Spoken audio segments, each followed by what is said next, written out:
नमस्कार दोस्तों, स्वागत है आपका मेरे YouTube चैनल धमाका जीके पर। दोस्तों आज मैं आपको करवाने जा रही हूँ प्रतियोगिता दर्पण बुक के नए एडिशन जनवरी 2024 में दिए गए सार संग्रह को।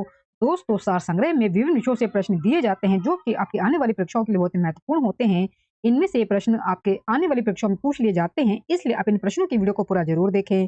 और वीडियो में दिए गया कंटेंट पसंद आए तो प्लीज वीडियो को लाइक और शेयर जरूर करें और मेरी यूट्यूब चैनल धमाका जीके को सब्सक्राइब जरूर करें, जिससे आगे भी आपको मेरी एग्जाम रिलेटेड वीडियो मिलते रहे। चलिए दोस्तों वीडियो शुरू करते हैं। दोस्तों जनवरी 2024 के साथ संग्रह में हमारा पहला विषय है भारतीय इतिहास एवं संस्कृति से संबंधित प्रश्नों से। दोस्तों पहला हमारा प्रश्न है, कौन सी बौद्ध संगति अशोक के शासनकाल में हुई थी? कौन सी बौद्ध संगति अशोक के शासनकाल में हुई थी? दोस्तों आंसर इसका तृतीय संगति यानी कि तीसरी जो संगति हुई थी वो दोस्तों अशोक के शासनकाल में हुई थी। दोस्तों कुल जो है बौद्ध संगतियां जो हुई थी वो कुल 4 हुई थी और उनका टाइम पीरियड है दोस्तों, पहली जो हुई थी वो 483 ईसा पूर्व में हुई थी। 483 ईसा पूर्व में हुई थी। जो पहली बौद्ध संगति हुई थी वो 483 ईसा पूर्व में हुई थी और ये हुई थी आपकी राजगृह में। ये हुई थी आपकी राजगृह में और इसके अध्यक्ष थे महाकश्यप और ये हुई थी आपके अजातशत्रु के शासन काल में। अजातशत्रु के शासन काल में जो कि थे हर्यक वंश से संबंधित। और जो दूसरी हुई थी वो आपकी हुई थी वैशाली में हुई थी और वो हुई थी आपकी 383 ईसा पूर्व में। 383 ईसा पूर्व में। और ये इसके इसके ये हुई थी आपकी कालाशोक के शासन काल में यानी कि शिशुनाग वंश के शासन काल में। शिशुनाग वंश जब था तो उसके शासन काल में हुई थी, जो कालाशोक जो उसके शासक थे तो उनके काल में ये हुई थी 383 में। जो तीसरी आपसे पूछी गई है अशोक के शासन काल में ये हुई थी आपकी 251 ईसा पूर्व में। 251 ईसा पूर्व में ये हुई थी। पहली हुई थी आपकी 483 में, फिर हुई थी दूसरी 383 में और तीसरी जो आपसे पूछी गई अशोक की तो वो हुई थी आपकी 251 ईसा पूर्व में और ये थी आपकी तीसरी बौद्ध संगति। जो चौथी हुई थी वो हुई थी आपके कश्मीर के कुंडलवन में और ये हुई थी आपके कनिष्क के शासन काल में। कनिष्क के शासन काल में कनिष्क जो थे दोस्तों वो कुषाण वंश से थे, तो ये कुषाण वंश के शासन काल में इनकी चौथी बौद्ध संगति हुई थी। तो ये कुल 4 संगतियां होती है, तो ये आप जरूर याद रखें। आगे बढ़ते हैं, हमारे पास दूसरा प्रश्न है, लेड ब्यूरिन प्रकार के उपकरण किस काल की परंपरा के परिचायक लक्षण हैं? लेड ब्यूरिन प्रकार के उपकरण किस काल की परंपरा के परिचायक लक्षण है? दोस्तों आंसर है इसका उच्च पुरा पाषाण काल। उच्च पुरा पाषाण काल। लेड ब्यूरिन प्रकार के उपकरण किस काल की परंपरा के परिचायक लक्षण है? दोस्तों आंसर है इसका उच्च पुरा पाषाण काल। तीसरा प्रश्न दोस्तों, ऋग्वेद के किस मंडल में चातुर्वर्ण्य की अवधारणा प्राप्त होती है? ऋग्वेद के किस मंडल में चातुर्वर्ण्य की अवधारणा प्राप्त होती है? दोस्तों आंसर इसका 10वें मंडल में। 10वें मंडल में। चौथा प्रश्न है, किस शासक ने अपनी राजधानी दिल्ली से दौलताबाद परिवर्तित की थी? किस शासक ने अपनी राजधानी दिल्ली से दौलताबाद परिवर्तित की थी? आंसर दोस्तों इसका मोहम्मद बिन तुगलक ने। मोहम्मद बिन तुगलक ने। पांचवा प्रश्न है, हड़प्पा संस्कृति में नाट्य कला का सुस्पष्ट साक्ष्य कहाँ से प्राप्त होता है? हड़प्पा संस्कृति में नाट्य कला का सुस्पष्ट साक्ष्य कहाँ से प्राप्त होता है? दोस्तों आंसर इसका मोहनजोदड़ो से। मोहनजोदड़ो से। राजसूय से संबंधित अनुष्ठानों का वर्णन है। राजसूय से संबंधित अनुष्ठानों का वर्णन है यजुर्वेद में। यजुर्वेद में। राजसूय से संबंधित अनुष्ठानों का वर्णन है यजुर्वेद में। सातवां प्रश्न दोस्तों, हाथी गुम्फा का अभिलेख किस शासक के विषय में जानकारी का स्रोत है? हाथी गुम्फा का अभिलेख किस शासक के विषय में जानकारी का स्रोत है? आंसर दोस्तों इसका खारवेल। खारवेल। मध्यकालीन भारत में दस्तार बंदान कौन कहलाते थे? उलेमा। मध्यकालीन भारत में दस्तार बंदान कौन कहलाते थे? उलेमा। दस्तार बंदान कहलाते थे उलेमा। दिल्ली सल्तनत में किससे मुस्तौफी ए मुमलिक का कार्य संबंधित था? दिल्ली सल्तनत में किससे मुस्तौफी ए मुमलिक का कार्य संबंधित था? दोस्तों आंसर इसका लेखा परीक्षण। लेखा परीक्षण। 10वां प्रश्न है दोस्तों, फिरोज शाह तुगलक द्वारा दिल्ली की गद्दी पर राज्यारोहण के उपरांत समाप्त किए गए कृषि कर क्या कहलाते थे? फिरोज शाह तुगलक के द्वारा दिल्ली की राजगद्दी पर राज्यारोहण के उपरांत समाप्त किए गए कृषि उपकर क्या कहलाते थे? दोस्तों आंसर इसका अब बाव। अब बाव। दोस्तों आगे हमारे पास विषय राष्ट्रीय स्वतंत्रता आंदोलन से संबंधित प्रश्नों का। दोस्तों इसमें हमारा 11वां प्रश्न है, 1946 में गठित अंतरिम सरकार में मुस्लिम लीग के कितने सदस्य शामिल थे? 1946 में गठित अंतरिम सरकार में मुस्लिम लीग के कितने सदस्य शामिल थे? आंसर दोस्तों इसका 5। कुल 5 सदस्य शामिल थे 1946 में गठित अंतरिम सरकार में। 1916 में संपन्न लखनऊ समझौता किसके बीच हुआ था? कांग्रेस और मुस्लिम लीग के बीच। कांग्रेस और मुस्लिम लीग के बीच। भारतीय राष्ट्रीय कांग्रेस की प्रथम महिला अध्यक्ष थी एनी बेसेंट। भारतीय राष्ट्रीय कांग्रेस की प्रथम महिला अध्यक्ष थी एनी बेसेंट। 14वां प्रश्न दोस्तों, जलियांवाला बाग हत्याकांड के समय भारत का वायसराय था लॉर्ड चैम्सफोर्ड। जलियांवाला बाग हत्याकांड के समय भारत का वायसराय था लॉर्ड चैम्सफोर्ड। सन 1882 में गठित इंडियन एजुकेशन कमीशन की अध्यक्षता किसने की थी? डब्ल्यू हंटर ने। सन 1982 में गठित इंडियन एजुकेशन कमीशन की अध्यक्षता किसने की थी? डब्ल्यू हंटर ने। 16वां प्रश्न दोस्तों, 1935 ईस्वी के भारत सरकार अधिनियम के द्वारा स्थापित संघीय न्यायालय के प्रथम मुख्य न्यायाधीश थे sir Maurice Gwyer. Sir Maurice Gwyer. 17वां प्रश्न दोस्तों, सन 1882 में गठित हंटर कमीशन संबंधित था शिक्षा से। सन 1882 में गठित हंटर कमीशन संबंधित था शिक्षा से। 18वां प्रश्न दोस्तों, अवध के अंग्रेजी राज्य में विलय के समय वहां का नवाब था वाजिद अली शाह। वाजिद अली शाह। अवध के अंग्रेजी राज्य में विलय के समय वहां का नवाब था वाजिद अली शाह। 19वां प्रश्न है, 1857 के विद्रोह के समय जगदीशपुर में विद्रोहियों का नेतृत्व प्रदान किया था कुंवर सिंह के द्वारा। 1857 के विद्रोह के समय जगदीशपुर में विद्रोहियों को नेतृत्व प्रदान किया था कुंवर सिंह के द्वारा। 20वां प्रश्न दोस्तों, मानव के लिए एक धर्म एक जाति तथा एक परमेश्वर का आह्वान किया था श्री नारायण गुरु ने। मानव के लिए एक धर्म एक जाति तथा एक परमेश्वर का आह्वान किया था श्री नारायण गुरु ने। दोस्तों आगे हमारे पास विषय भारतीय राज्य व्यवस्था एवं संविधान से संबंधित प्रश्नों का। दोस्तों इसमें हमारे 21वां प्रश्न है, संविधान सभा के उद्घाटन अधिवेशन की अध्यक्षता किसने की थी? सच्चिदानंद सिन्हा ने। संविधान सभा के उद्घाटन अधिवेशन की अध्यक्षता किसने की थी? सच्चिदानंद सिन्हा ने। नीति निर्देशक सिद्धांतों के अनुच्छेदों में से कौन सा अनुच्छेद अंतरराष्ट्रीय शांति और सुरक्षा के संवर्धन से संबंधित है? अनुच्छेद 51। अनुच्छेद 51। नीति निर्देशक सिद्धांतों के अनुच्छेदों में से कौन सा अनुच्छेद अंतरराष्ट्रीय शांति और सुरक्षा के संवर्धन से संबंधित है? अनुच्छेद 51। 23वां प्रश्न है, ऐसे सभी व्यक्ति जो डैश या उसके पश्चात भारत में जन्म ग्रहण किया हो उन्हें जन्मजात भारतीय नागरिक समझा जाएगा। 26 जनवरी 1950। 26 जनवरी 1950। ऐसे सभी व्यक्ति जो 26 जनवरी 1950 या उसके पश्चात भारत में जन्म ग्रहण किया हो उन्हें जन्मजात भारतीय नागरिक समझा जाएगा। अगला प्रश्न है, 44वें संविधान संशोधन अधिनियम 1978 के द्वारा किस मौलिक अधिकार को सामान्य वैधानिक अधिकार बना दिया गया? आंसर दोस्तों इसका संपत्ति का अधिकार। 44वें संविधान संशोधन अधिनियम 1978 के द्वारा किस मौलिक अधिकार को सामान्य वैधानिक यानी कि कानूनी अधिकार बना दिया गया? संपत्ति के अधिकार को। 25वां दोस्तों प्रश्न में दिया गया है, भारत के संविधान का कौन सा अनुच्छेद प्रेस की स्वतंत्रता से संबंधित है? भारत के संविधान का कौन सा अनुच्छेद प्रेस की स्वतंत्रता से संबंधित है? अनुच्छेद 19। संविधान का कौन सा अंश भारत के नागरिकों को आर्थिक न्याय प्रदान करने का संकेत करता है? राज्य के नीति निर्देशक तत्व। संविधान का कौन सा अंश भारत के नागरिकों को आर्थिक न्याय प्रदान करने का संकेत करता है? राज्य के नीति निर्देशक तत्व। यदि भारत का राष्ट्रपति और उपराष्ट्रपति दोनों देश से बाहर हों तो उस स्थिति में उनके कार्यभार को कौन ग्रहण करेगा? सर्वोच्च न्यायालय के मुख्य न्यायाधीश। सर्वोच्च न्यायालय के मुख्य न्यायाधीश। यदि भारत का राष्ट्रपति और उपराष्ट्रपति दोनों देश से बाहर हों तो उस स्थिति में उनके कार्यभार को कौन ग्रहण करेगा?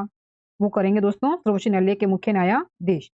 भारत में कार्यपालिका का अध्यक्ष कौन होता है? भारत का राष्ट्रपति। भारत का राष्ट्रपति। 29वां प्रश्न दिया गया दोस्तों, स्वतंत्र भारत के प्रथम वित्त मंत्री कौन थे? डॉक्टर जॉन मथाई थे। स्वतंत्र भारत के प्रथम वित्त मंत्री कौन थे? Doctor John Mathai. 30वां प्रश्न है, उच्चतम न्यायालय द्वारा परमादेश किसे जारी किया जाता है? किसी अधिकारी को सरकारी आदेश निभाने के लिए। उच्चतम न्यायालय के द्वारा परमादेश किसे जारी किया जाता है? किसी अधिकारी को सरकारी आदेश को निभाने के लिए। दोस्तों आगे हमारे पास विषय भारत एवं विश्व का भूगोल और दोस्तों इसमें हमारे प्रश्न शुरू हो रहे हैं। 31वें प्रश्न से प्रश्न दोस्तों, भारत के राज्यों में से कौन अधिकतम सिल्क सूत उत्पादित करता है? भारत के राज्यों में से कौन अधिकतम सिल्क सूत उत्पादित करता है? दोस्तों आंसर इसका कर्नाटक राज्य। कर्नाटक राज्य। 32वां है प्रश्न, लूसीफर डैश ग्रह का एक अन्य नाम है? आंसर दोस्तों इसका शुक्र। आंसर इसका शुक्र। लूसीफर जो है वो शुक्र ग्रह का एक अन्य नाम है, यानी कि शुक्र है ग्रह का जो एक अन्य नाम है वो लूसीफर है। पृथ्वी के कोर यानी कि केंद्रीय भाग को और किस नाम से जाना जाता है? आंसर दोस्तों इसका गुरुमंडल। पृथ्वी का जो केंद्रीय भाग है, जो कोर है दोस्तों, उसका अन्य नाम गुरुमंडल भी है, उसे गुरुमंडल के नाम से भी जाना जाता है। 34वां प्रश्न है, एक खगोलीय इकाई AU डैश के बीच की दूरी को निरूपित करती है? पृथ्वी और सूर्य के बीच की दूरी को। एक खगोलीय इकाई यानी कि एस्ट्रोनॉमिकल यूनिट पृथ्वी और सूर्य के बीच की दूरी को निरूपित करती है। दोस्तों हमारे पास 35वां प्रश्न दिया गया है। गर्म हवा की मात्रा के खिलाफ ठंडी हवा की मात्रा के अभिसरण की वजह से हवा के ऊपर की ओर प्रचलन के कारण होने वाली वर्षा को डैश कहा जाता है? आंसर दोस्तों इसका वाताग्र वर्षा कहा जाता है। गर्म हवा की मात्रा के खिलाफ ठंडी हवा की मात्रा के अभिसरण की वजह से हवा के ऊपर की ओर प्रचलन के कारण होने वाली वर्षा को कहा जाता है वाताग्र वर्षा। 36वां प्रश्न है। विषुव तब होता है जब सूर्य ऊर्ध्वाधर डैश के ऊपर होता है? आंसर दोस्तों इसका भूमध्य रेखा के। भूमध्य रेखा के। 37वां प्रश्न दोस्तों, अक्षांश का एक अंश डैश के बराबर होता है? आंसर है इसका 111 किलोमीटर के। अक्षांश का एक अंश 111 किलोमीटर के बराबर होता है। 38वां प्रश्न है। यूरोप के किस शहर को एड्रियाटिक की रानी कहते हैं? वेनिस को। यूरोप के किस शहर को एड्रियाटिक की रानी कहते हैं? वेनिस को। 39वां प्रश्न है। भारत में किस पद का इस्तेमाल दो नदियों के बीच की भूमि के लिए किया जाता है? दो आब का। दोस्तों आंसर इसका दो आब, उसे हम कहते हैं दो आब। भारत में दो आब जो है ये इसका जो इस्तेमाल है इस मतलब कि इस शब्द का उसका इस्तेमाल दो नदियों के बीच की भूमि के लिए किया जाता है। इसका मतलब है दो आब का दो नदियों के बीच की भूमि। 40वां प्रश्न है। नदी के उस ज्वारीय मुहाने को क्या कहा जाता है जहां मीठे यानी कि ताजे और खरे जल का सम्मिलन होता है? नदमुख। आंसर दोस्तों इसका नदमुख। नदी के उस ज्वारीय मुहाने को क्या कहते हैं जहां मीठे यानी कि ताजे और खरे जल का सम्मिलन होता है?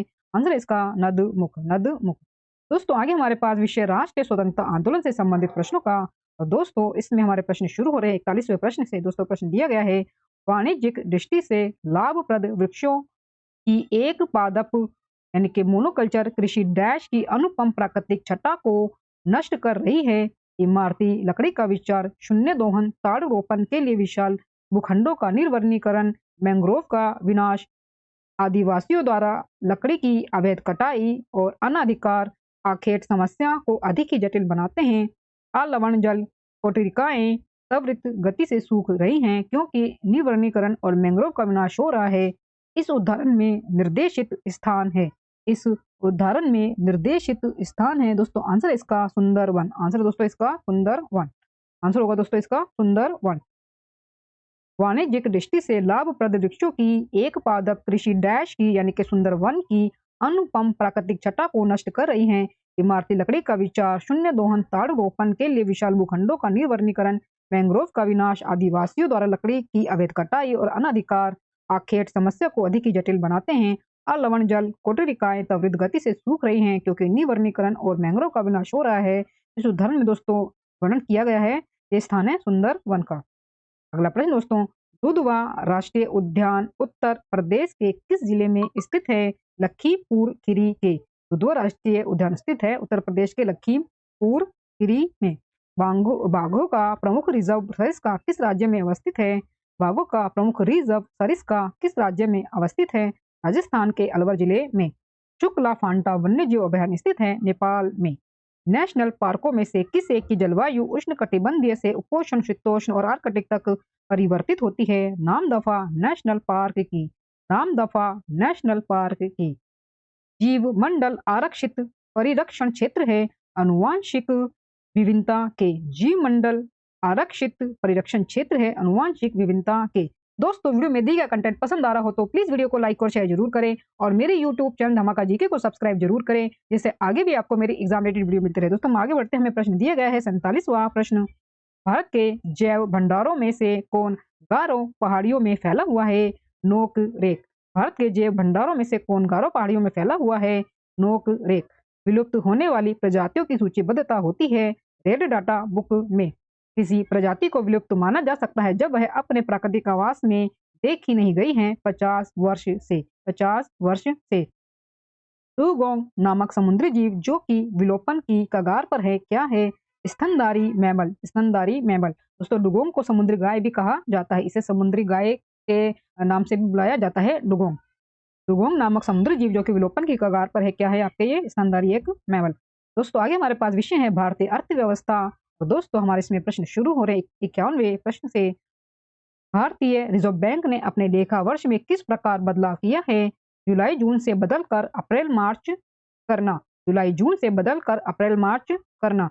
किसी दी गई अवधि के लिए एक देश की राष्ट्रीय आय उत्पादित अंतिम वस्तुओं और सेवाओं के मौद्रिक मूल्य के बराबर होगी। किसी दी गई अवधि के लिए एक देश की राष्ट्रीय आय उत्पादित अंतिम वस्तुओं और सेवाओं के मौद्रिक मूल्य के बराबर होगी।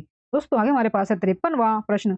उच्च बचत वाली अर्थव्यवस्था होते हुए भी किस कारण पूंजी निर्माण महत्वपूर्ण उत्पादन वृद्धि में परिणामित नहीं हो पाता है? दोस्तों आंसर है इसका उच्च पूंजी उत्पाद अनुपात के कारण। उच्च पूंजी उत्पाद अनुपात के कारण। 54वां प्रश्न है बुल्लक कैपिटलिस्ट बैल पूंजीपति किसे कहा जाता है?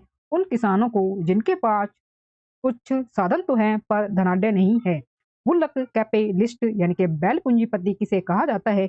उन किसानों को जिनके पास कुछ साधन तो हैं पर धनाढ्य नहीं है। 55वां प्रश्न है भारत द्वारा सबसे ज्यादा निर्यात किया जाने वाला कृषि पदार्थ है बासमती चावल। बासमती चावल। नेक्स्ट क्वेश्चन है दोस्तों जीएम ट्रिनिटी से क्या तात्पर्य है?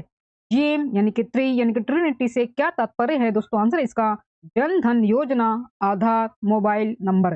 जन धन योजना आधार मोबाइल नंबर। इस देश की आर्थिक वृद्धि की सर्वाधिक उपयुक्त माप है सकल घरेलू उत्पाद। किसी देश की आर्थिक वृद्धि की सर्वाधिक उपयुक्त माप है सकल घरेलू उत्पाद। 58वां प्रश्न है अटल नवोन्मेष मिशन एआईएम किस विभाग की प्रमुख पहल है? नीति आयोग की।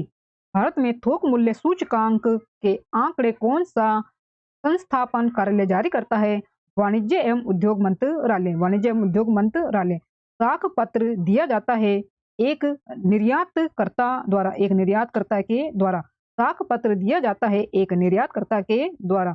दोस्तों आगे हमारे पास विशेष सामान्य विज्ञान एवं तकनीकी से संबंधित प्रश्नों का दोस्तों प्रश्न हमारा 61वां मेंडलीव के आवर्त नियम के अनुसार तत्वों के भौतिक व रासायनिक विशेषताएं उनके डैश का आवर्त फलन है। आंसर इसका परमाणु भार।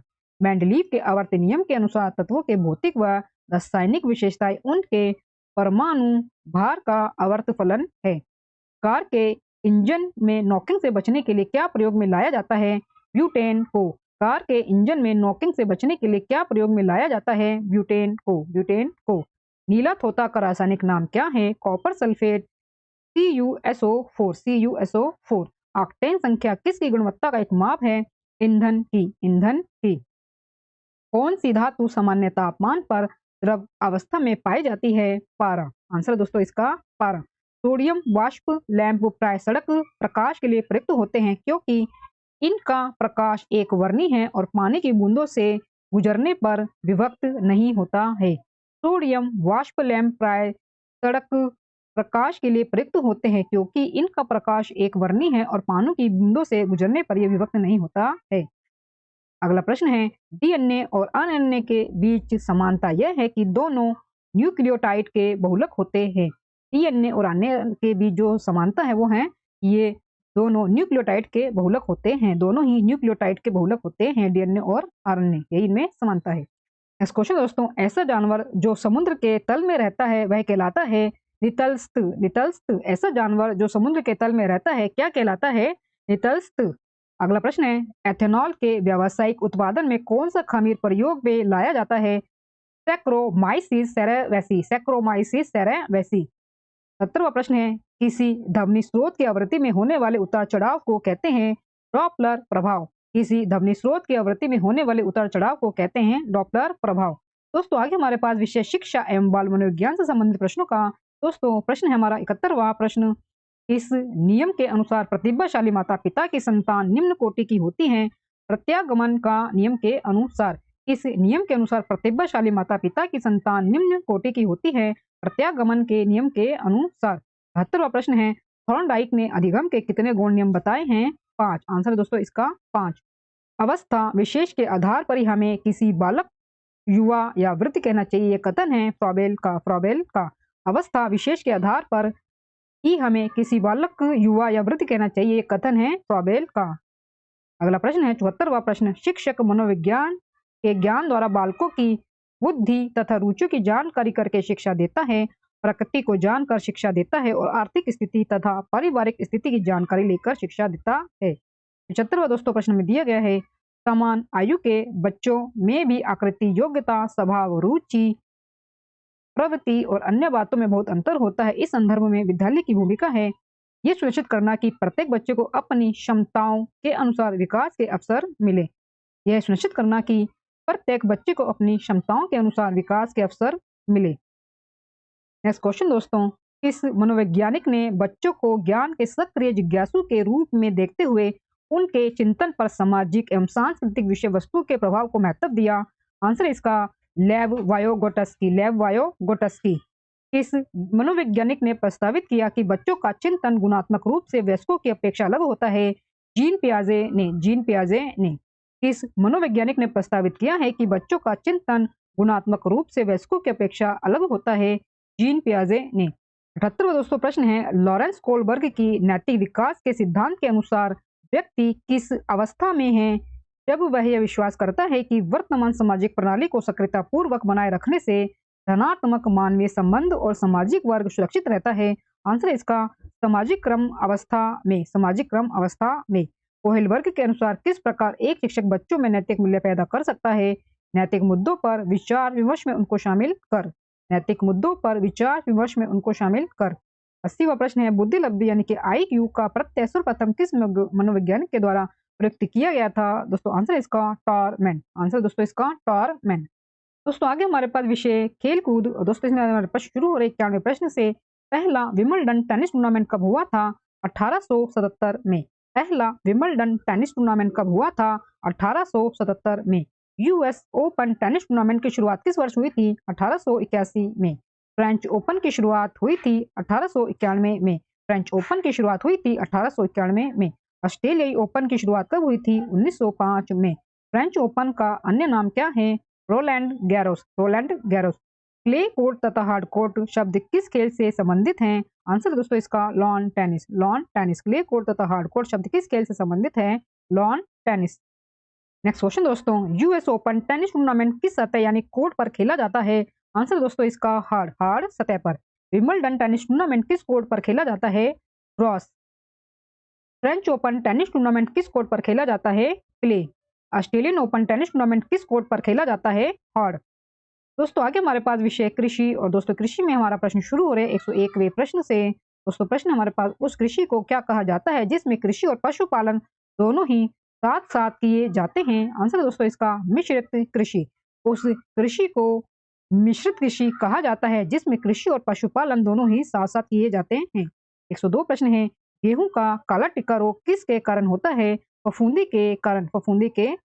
मटर में माश रोग का क्या कारण है? मैग्नीज की कमी के कारण।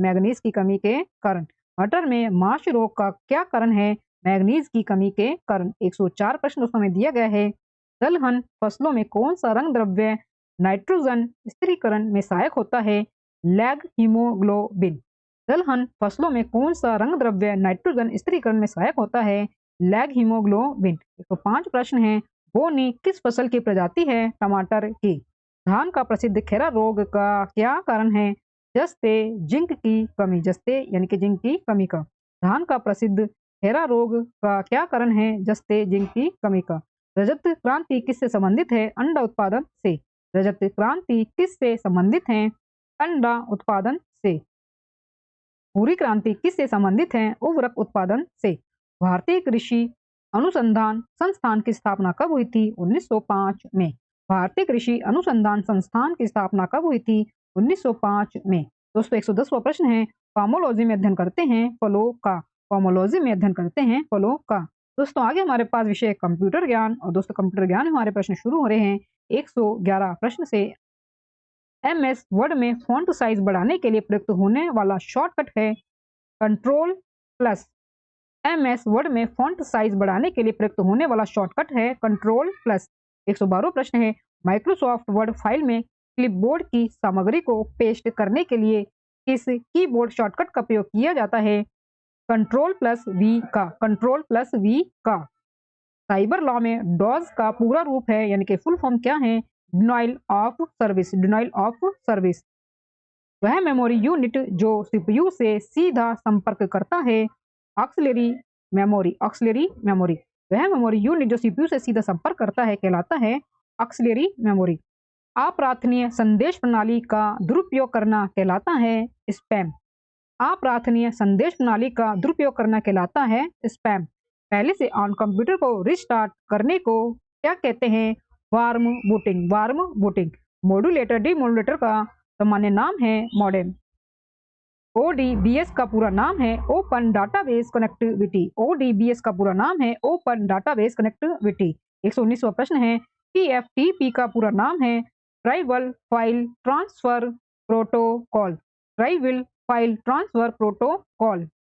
120वां प्रश्न दोस्तों, जब माइक्रोसॉफ्ट एक्सेल वर्कशीट के प्रकोष्ठों यानी कि सेल्स में संख्याएं प्रविष्ट की जाती हैं तो वे पूर्व निर्धारित स्थिति बाय डिफॉल्ट द्वारा बाईं ओर संरेखित होती है। जब माइक्रोसॉफ्ट एक्सेल वर्कशीट के प्रकोष्ठों यानी कि सेल्स में संख्याएं प्रविष्ट की जाती हैं तो वे पूर्व निर्धारित स्थिति बाय डिफॉल्ट के द्वारा बाईं ओर संरेखित होती हैं। दोस्तों आगे हमारे पास विविध और दोस्तों विविध में हमारे प्रश्न शुरू हो रहे हैं 121वें प्रश्न से। प्रश्न दोस्तों हमारा, कश्मीर की महिला संत लल्ला योगेश्वरी किस पंथ की अनुयायी थी? कश्मीर की महिला संत लल्ला योगेश्वरी किस पंथ की अनुयायी थी? कश्मीरी शैव धर्म की। कश्मीरी शैव धर्म की। सुप्रसिद्ध चित्र बनी ठनी किस शैली का है? किशनगढ़ शैली का। सुप्रसिद्ध चित्र बनी ठनी किस शैली का है? किशनगढ़ शैली का। 123वां प्रश्न है हुसरी और बिहुना किस प्रदेश के नृत्य रूप हैं? पश्चिम बंगाल के। हुसरी और बिहुना किस प्रदेश के नृत्य के रूप हैं? पश्चिम बंगाल के। 124वां प्रश्न है एलिफेंटा की गुफाएं किस हिंदू देवता को समर्पित हैं? शिव को।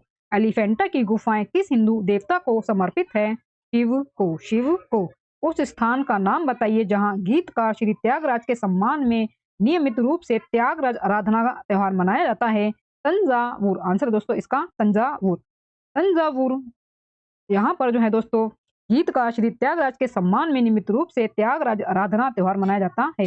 126वां दोस्तों प्रश्न में दिया गया है हिंदी के पश्चात भारत की दूसरी सर्वाधिक बोले जाने वाली भाषा है बांग्ला। हिंदी के पश्चात भारत की दूसरी सर्वाधिक बोले जाने वाली भाषा है बांग्ला। 127वां प्रश्न है बैसाखी का त्योहार सिख धर्म की किस घटना को याद करने के लिए मनाया जाता है? खालसा पंथ की स्थापना। बैसाखी का त्योहार सिख धर्म की किस घटना को याद करने के लिए मनाया जाता है? खालसा पंथ की स्थापना। 128वां दोस्तों प्रश्न में दिया गया है महाबलीपुरम में पल्लव शैली के 5 एक चट्टानी रथ मंदिरों में से सबसे बड़ा किसका है? धर्मराज का। महाबलीपुरम में पल्लव शैली के 5 एक चट्टानी रथ मंदिरों में से सबसे बड़ा किसका है? धर्मराज का। धर्मराज का। 129वां दोस्तों प्रश्न में दिया गया है अर्थशास्त्र के नोबेल पुरस्कारों से सम्मानित होने वाली प्रथम महिला कौन थी? अर्थशास्त्र के नोबेल पुरस्कारों से सम्मानित होने वाली प्रथम महिला कौन थी? दोस्तों आंसर इसका एलिनॉर ऑस्ट्रॉम। एलिनॉर ऑस्ट्रॉम। 123वां प्रश्न है केरल के विशु में नामक त्योहार किस महीने में मनाया जाता है? आंसर दोस्तों इसका केरल में विशु नामक त्योहार अप्रैल माह में मनाया जाता है। दोस्तों ये हमारा अंतिम प्रश्न है केरल में विशु नामक त्योहार किस महीने में मनाया जाता है? केरल में विशु नामक त्योहार अप्रैल के महीने में मनाया जाता है। केरल में विशु नामक त्योहार अप्रैल महीने में मनाया जाता है। दोस्तों इसी अंतिम प्रश्न के साथ प्रतियोगिता दर्पण बुक के जनवरी 2024 के एडिशन में दिए गए सार संग्रह में सभी प्रश्न हमारे पूरे होते हैं। दोस्तों वीडियो में दिए गया कंटेंट पसंद आया हो तो प्लीज वीडियो को लाइक और शेयर जरूर करें और मेरे यूट्यूब चैनल धमाका जीके को सब्सक्राइब जरूर करें जिससे आगे भी आपको मेरी एग्जाम रिलेटेड वीडियो मिलते रहे। दोस्तों मिलते हैं नेक्स्ट वीडियो में टॉपिक के साथ, तब तक के लिए धन्यवाद।